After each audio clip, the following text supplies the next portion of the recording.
ഇന്നത്തെ വീഡിയോയിൽ നമ്മൾ financial and corporate accounting discuss ചെയ്യുന്നെങ്കിലും നമുക്ക് മെയിനായിട്ട് അറിഞ്ഞിരിക്കേണ്ട കുറച്ച് കാര്യങ്ങളുണ്ട്. ഒരു അക്കൗണ്ടിങ്ങിൻ്റെ ഒറിജിൻ ആൻഡ് ഇൻട്രൊഡക്ഷൻ. അപ്പോൾ അതൊക്കെയാണ് ഇന്നത്തെ വീഡിയോ നമ്മൾ ഇൻക്ലൂഡ് ചെയ്യുന്നത്. അപ്പോൾ നമ്മൾ സ്റ്റാർട്ട് ചെയ്യുകയാണെങ്കിൽ അക്കൗണ്ടിങ്ങിനെ കുറിച്ച് പറഞ്ഞാൽ ജസ്റ്റ് നമുക്ക് ഒരേ ഒരു മീനിങ് അറിഞ്ഞാൽ മതി. നമ്മൾ ഫസ്റ്റ് എത്തിക്കുന്ന accounting is also called the language of business. അപ്പോൾ ബിസിനസ്സിൻ്റെ ലാംഗ്വേജ് ആണ് എന്ത് അക്കൗണ്ടിങ് എന്ന് പറയുന്നത്. ആ ഒരു ഡെഫിനേഷൻ കൊടുത്ത ആളെന്ന് പറയുന്നത് നമ്മുടെ അക്കൗണ്ടിങ്ങിൻ്റെ ഫാദർ ആയിട്ടുള്ള ലൂക്ക പാസിയോളിയാണ്.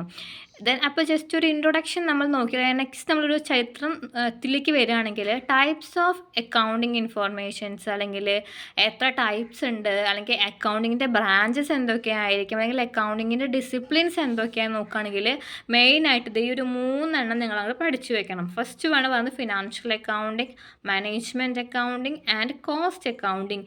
ഈ 3 എണ്ണമാണ് important types of accounting informations, അല്ലെങ്കിൽ ബ്രാഞ്ചസ് ഓഫ് അക്കൗണ്ടിങ് എന്ന് പറയുന്നത്. ഓക്കെ, അല്ലെങ്കിൽ നമ്മൾ ഡിസിപ്ലിൻസ് ഓഫ് അക്കൗണ്ടിങ് എന്ന് കൂടി പറയും ഈ ഒരു 3 എണ്ണം.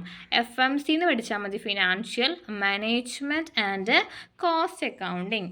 ഇനി സിസ്റ്റംസ് ഓഫ് അക്കൗണ്ടിങ്, ബേസിക്സ് ആയിട്ട് അറിയേണ്ട ഒന്നാണ് അക്കൗണ്ടിങ് സിസ്റ്റംസ്, അല്ലെങ്കിൽ എന്തൊക്കെയാണ് നമ്മൾ അക്കൗണ്ടിങ് സിസ്റ്റംസിൽ വരുന്നത്. അപ്പോൾ പറയാം, ഫസ്റ്റ് വണ്ണാണ് ഡബിൾ എൻട്രി സിസ്റ്റം.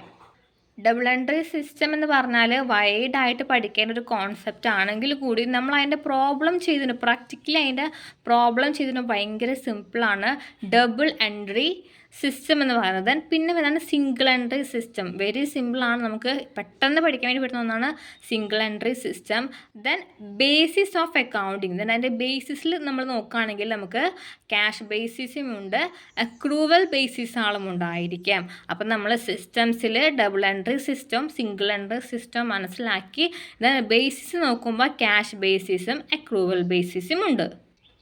ഇനി ഇതൊക്കെ കൂടായിട്ട് കുറച്ച് ഗോൾഡൻ റൂൾസുകൾ കൂടിയുണ്ട് നമ്മുടെ അക്കൗണ്ടിങ്ങിന്. ആ ഒരു ഗോൾഡൻ റൂൾസ് എന്ന് പറയുന്നത് personal account, real account and nominal accounts എന്ന് പറയും. ഒരു 3 അക്കൗണ്ട്സ് നമ്മൾ മെയിനായിട്ട് അക്കൗണ്ടിങ് പഠിക്കുന്ന കുട്ടികൾ നോക്കി വെക്കണം. അപ്പോൾ ബേസിക്സ് ഇൻട്രൊഡക്ഷൻ അക്കൗണ്ടിങ് ക്ലാസ്സിലെ ഫസ്റ്റ് വീഡിയോ ആണ് ഇത്.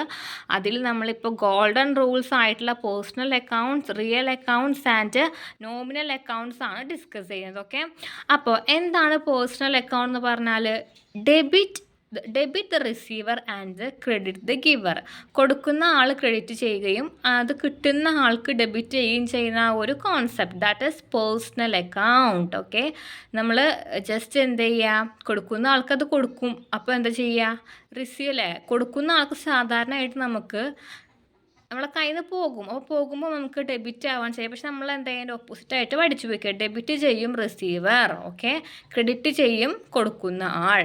ദെൻ റിയൽ അക്കൗണ്ട്സ്, റിയൽ അക്കൗണ്ടിലേക്ക് ചെല്ലുമ്പോൾ നമ്മുടെ normal transactions, debit what comes, credit what goes out. Okay, then nominal അക്കൗണ്ടിൽ പറഞ്ഞാൽ നമ്മൾ സാധാരണ ഡെയിലി ചെയ്യുന്ന ട്രാൻസാക്ഷൻസിലെ എല്ലാ എക്സ്പെൻസസാളും ലോസസാളും എന്ത് ചെയ്യും, നമ്മളെ കയ്യിൽ നിന്ന് പോകുമ്പോൾ ഡെബിറ്റ് ചെയ്യും. ദെൻ ഇൻകംസ് നമുക്ക് വരുന്നതൊക്കെ എന്ത് ചെയ്യും, ക്രെഡിറ്റ് ചെയ്യും. ഏകദേശം അപ്പം നമ്മുടെ പേഴ്സണൽ അക്കൗണ്ട്സും റിയൽ അക്കൗണ്ട്സും സെയിം മീനിങ് ആണ്. ഇവിടെ നമ്മൾ മെയിനായിട്ട് അറിഞ്ഞു വെക്കേണ്ടത് നമ്മുടെ നോമിനൽ അക്കൗണ്ട് തന്നെയാണ്. എക്സ്പെൻസസ് ആൾ ഡെബിറ്റ് ചെയ്യും, ക്രെഡിറ്റ് ആൾ എന്ത് ചെയ്യും, നമുക്ക് കിട്ടുന്ന ഇൻകംസ് ആൾ ക്രെഡിറ്റ് ചെയ്യും. ഇനി നമ്മൾ മെയിനായിട്ട് നോക്കേണ്ട ഒന്നാണ് അക്കൗണ്ടിങ് ഇക്വേഷൻസ് എന്ന് പറയുന്നത്. നമ്മളെ അക്കൗണ്ടിങ്ങിൻ്റെ ബേസിക്സ് പഠിക്കുമ്പോൾ അറിഞ്ഞിരിക്കേണ്ട one of the most important accounting equation, asset equal to liability plus owner's capital ആണ് നമ്മുടെ ഇക്വേഷൻ എന്ന് പറയുന്നത്. The whole financial accounting depends on accounting equations, which is also known as balance sheet equation. നമ്മുടെ എല്ലാ financial transactions, financial അക്കൗണ്ടിങ്ങും depend ചെയ്യുന്ന നമ്മുടെ accounting ഇക്വേഷനെയാണ്. ഈ accounting equation നമ്മൾ പറയുന്ന വേറൊരു പേരെന്ന് പറയുന്നതാണ് ബാലൻസ് ഷീറ്റ് ഇക്വേഷൻ എന്ന് പറയുന്നത്. നമുക്ക് പ്രോബ്ലമാറ്റിക്കലി ഒരു കാര്യം ചെയ്യാൻ വേണ്ടിയിട്ട് ആവശ്യമായിട്ട് വരുന്ന ഒന്നാണ് നമ്മുടെ അക്കൗണ്ടിങ് ഇക്വേഷൻ, അല്ലെങ്കിൽ ബാലൻസ് ഷീറ്റ് ഇക്വേഷൻ എന്ന് പറയുന്നത്. The whole financial accounting depends on accounting equation. ഇനി നമുക്ക് അക്കൗണ്ടിങ് ഇക്വേഷൻസിലോട്ട് വരാം. Accounting equations asset equal to liabilities plus owner's equity, അല്ലെങ്കിൽ നമുക്ക് capital equal to asset minus liability.